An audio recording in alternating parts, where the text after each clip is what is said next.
Here I have Motorola Moto G10, and today I'm going to show you how to insert SIM card and SD card into this device. So for this operation you will need this kind of tool to eject the SIM card and SD card slot, which is located here at this border of your device. So what you have to do is to just put the tool inside the hole next to the slot. The slot will come out, then eject it with your bare hands.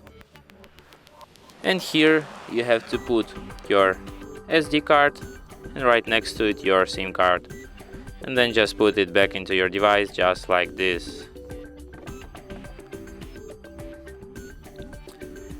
As you can see, it immediately requires PIN code to my SIM card, which is the proof that SIM card is readed.